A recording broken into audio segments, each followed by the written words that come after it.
that all this energy that the youth has is driven not by the understanding of the youth, but by the random forces of social, cultural, biological conditioning that operate upon you. That was the situation 100 years back, 120, 130 years back, if you're talking of Swami Vivekanand's times. And that is also the condition today, and that will be the condition forever, because that's how biology shapes up the youth. Right? Puberty used to happen at a certain age. In Vivekanand's time, it happens at almost the same age even today. So in that respect, the youth was vulnerable then, and the youth is equally vulnerable today. In the blink of an eye, the kid who used to play at home is entrusted with the responsibility to earn, make life decisions, choose a career, choose a partner. And all that happens, I said, just so quickly. Has the youth been equipped decently, responsibly to take all those decisions? No, that does not happen. So instead of understanding, what we have is conditioning. What was the conditioning operating at the time of Swami Vivekananda?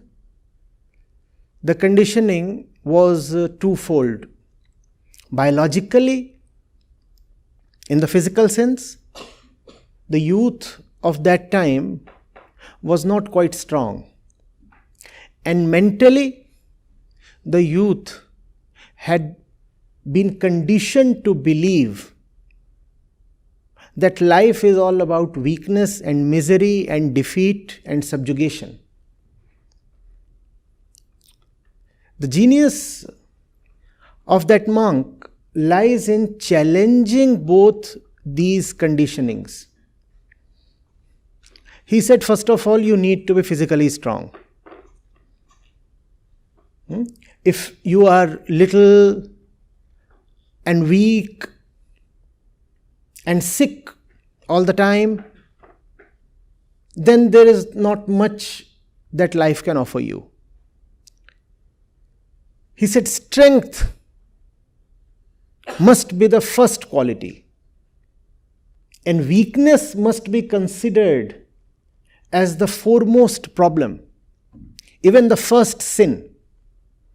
Weakness must be considered extremely abhorrent. Any feeling of helplessness or subjugation has to be kept aside.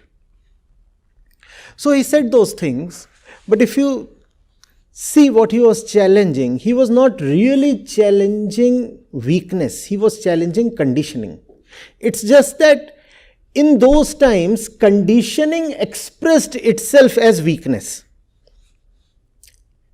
If you look at the average height of a 20-year-old today, you take a sample, 100, 200 youngsters, all 20 years old, and you look at their average height and average weight, you'll find the average height a couple of inches more than the height that was there in 1890 or the year 1900, Swamiji's times.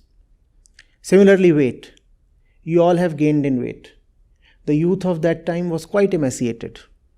And if you look at girls especially, the difference in height and weight might be even more significant. Now, I am saying this from my hunch.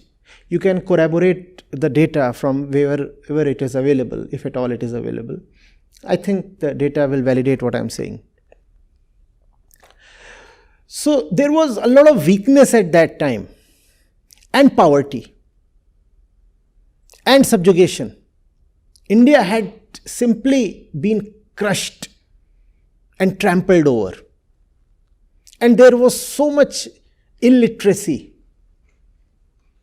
And the result was that the youth was in a state of complete lack of self-assuredness.